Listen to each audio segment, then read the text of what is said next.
साबिक lieutenant general Faiz Hamid को 14 साल कैद बामुशक्कत की सजा। ISPR के मुताबिक साबिक लेफ्टिनेंट जनरल फैज हमीद के खिलाफ पाकिस्तान आर्मी एक्ट के तहत फील्ड जनरल कोर्ट मार्शल का अमल शुरू किया गया।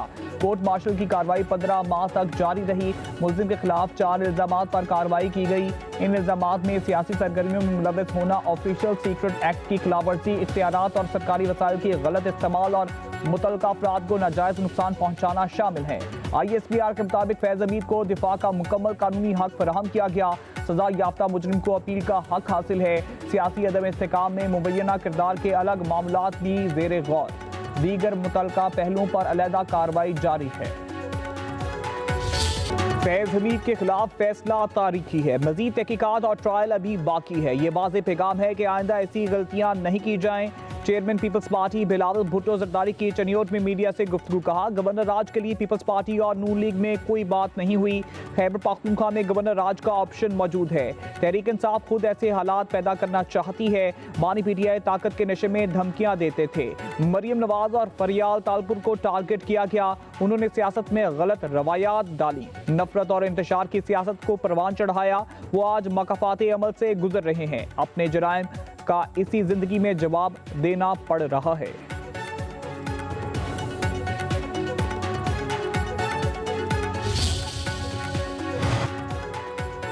वजीर दिफा ख्वाजा आसिफ का कहना है, नवाज शरीफ के अपने फैसला अल्लाह पर छोड़ दिया था।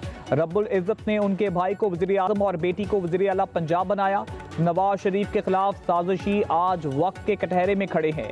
बानी PTI को लाने वाले और नवाज शरीफ को कैद जलावतन करने वाले आज कहां हैं? कहा, कौम बरसों फैज हमीद और जनरल बाजवा के बोए हुए बीजों की फसल काटेगी।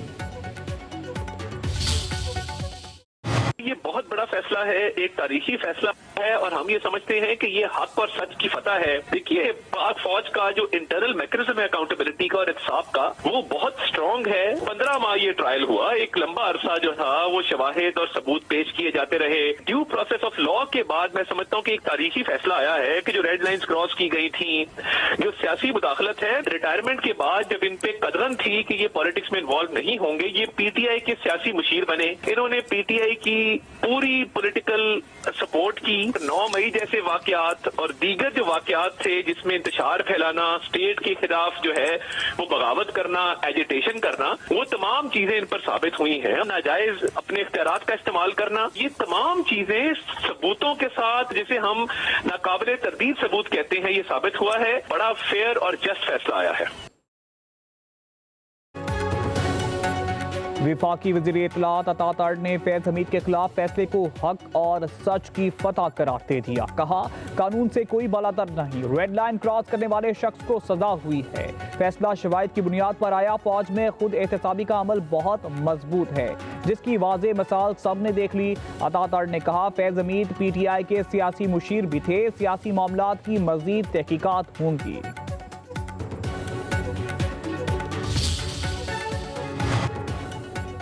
फैज हमीद के साथ देने वाले सियासतदानों का फौजी अदालत में ट्रायल होना चाहिए। वज़ीर आज़म के मुशीर राना सनाउल्लाह का कहना है, फौज का अंदरूनी एहतसाब का निज़ाम मजबूत है। फैज हमीद अपनी सरकारी और अस्करी हैसियत का नाजायज इस्तेमाल करते रहे। मेरे खिलाफ मुकदमे में भी फैज हमीद बराह रास्त मुलव्वस थे। फैज हमीद की 9 मई वाक़े में मुलव्वस होने की अफवाहें बहुत देर से मौजूद हैं। 9 मई की केसेस फैज हमीद पर बाकी है, जनरल तो अब हो रहा ही नहीं। जब 9 मई के जब केसेस की बारी आएगी तो आप समझते हैं कि जिस सियासी पार्टी ने किया उसका क्या आपको फैसला नजर आ रहा है दीवार पे लिखा हुआ। तो इसमें भी लाउड एंड क्लियर बात है। अभी 9 मई रहता है, ऐसे सारे इश्यूज जिसमें इन्होंने तबाही मचाई, फैज हमीद ने मुल्क को नुकसान पहुंचाया, रियासत को नुकसान पहुंचाया, सियासत को नुकसान पहुंचाया, जमहूरियत को नुकसान पहुंचाया, अदलिया को नुकसान पहुंचाया, मीडिया को रूल आउट करने की रूल करने की कोशिश की।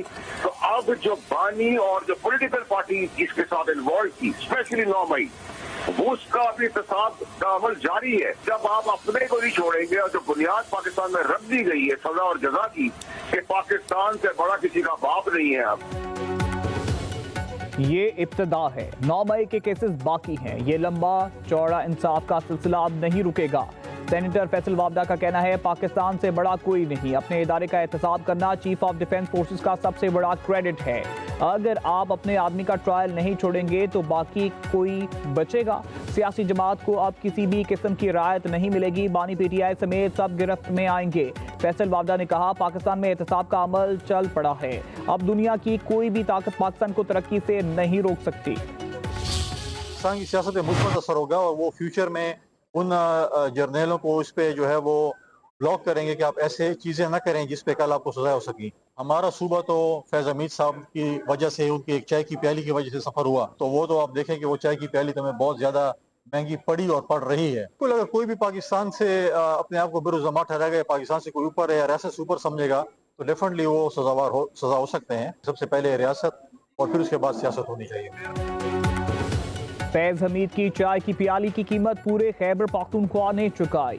सजा इख्तियारात से तजावुज करने वालों के लिए वाज़ेह पैगाम है, शरीक मुल्जिम को भी सजा मिलनी चाहिए। गवर्नर खैबर पख्तूनख्वा फैसल करीम कुंडी का कहना है बानी पीटीआई आसमान से नहीं उतरे कि इन्हें सजा ना हो। फैज हमीद की सजा से पाकिस्तान की सियासत पर अच्छा असर पड़ेगा, क्योंकि रियासत पहले और सियासत बाद में है।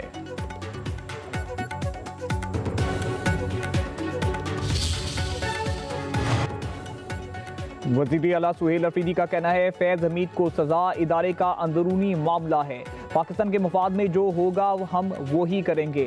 हमारे दरवाजे बातचीत के लिए खुले हैं। मीडिया से गुफ्तगू करते हुए बोले हमने हमेशा आइन और कानून की बालादस्ती की बात की, मुल्क मुआशी तौर पर तबाह हो चुका, हुकूमत अरबों की चोरी का हिसाब दे, मुल्क में फैक्ट्रियां बंद हैं, नौजवान बैरून मुल्क भाग रहे हैं।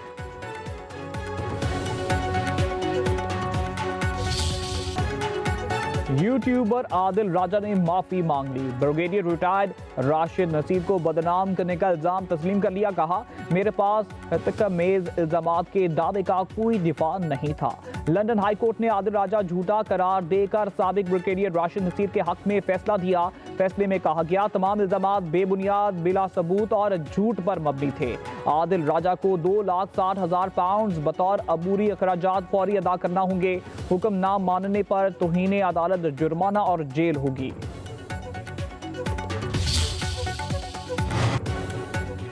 वज़ीर आज़म शहबाज शरीफ की तुर्कमानिस्तान के सदर से मुलाकात, दो तरफा तारीखी और बरादराना ताल्लुकात की अहमियत पर जोर। वज़ीर आज़म का तजारती और इक़्तिसादी रवाबित को मजबूत बनाने के अज़म का इजहार। कहा कराची और गवादर की बंदरगाहों का जोग्राफिया मसाली है, तुर्कमानिस्तान बंदरगाहों को जनूबी एशिया और इससे बाहर अपनी रसाई को बढ़ाने के लिए बरूए कार ला सकता है। वज़ीर आज़म दौरे तुर्कमानिस्तान में मुख्तलिफ कॉन्फ्रेंसेज में शिरकत करेंगे। नायब वज़ीर आज़म इसहाक डार और वफाकी वज़ीरा भी वफ्त में शामिल।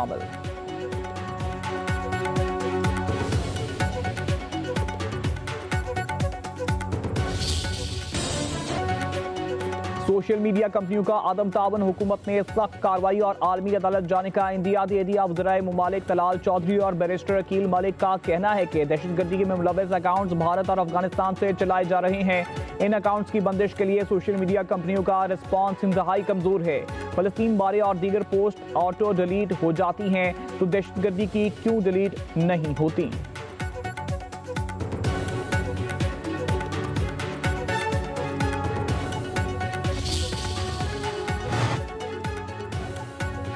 IMF ने पाकिस्तान को $1.2 अरब की किस्त जारी कर दी। ज़राए के मुताबिक रकम स्टेट बैंक ऑफ पाकिस्तान के अकाउंट में मुंतकिल हो गई। $1 अरब तौसीक फंड फैसिलिटी प्रोग्राम के तहत जारी किए गए। IMF ने $20 करोड़ क्लाइमेट फाइनेंसिंग की मद में जारी किए। चंद रोज कबल IMF एग्जीक्यूटिव बोर्ड ने फंड्स की मंजूरी दी थी। पाकिस्तान और IMF के दरमियान 14 अक्टूबर को स्टाफ लेवल मुआहिदा हुआ था।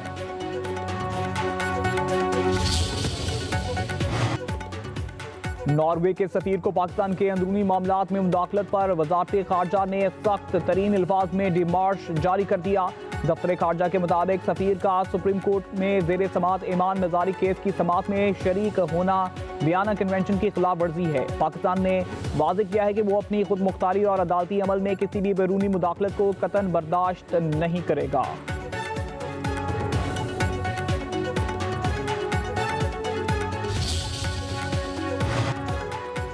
मुआवने खसूसी इतलाआत के पी शफी जान कहते हैं नून लीग का पीटीआई को मुल्क दुश्मन करार देना खतरनाक और गैर जिम्मेदाराना बयानिया है।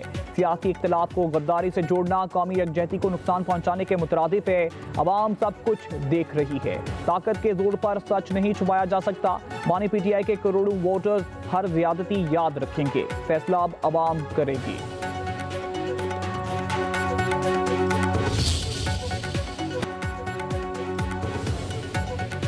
कराची में ई चलान के लिए ट्रैफिक पुलिस का एक और बड़ा इकदाम। शहर में ड्रोन के जरिए ई चलान का सिलसिला शुरू। सदर ज़ेबुन्निसा स्ट्रीट, एमप्रेस मार्केट और इतराफ के इलाकों में ड्रोन की परवाज। नो पार्किंग, डबल और ट्रिपल पार्किंग में खड़ी गाड़ियों के ई चलान किए गए।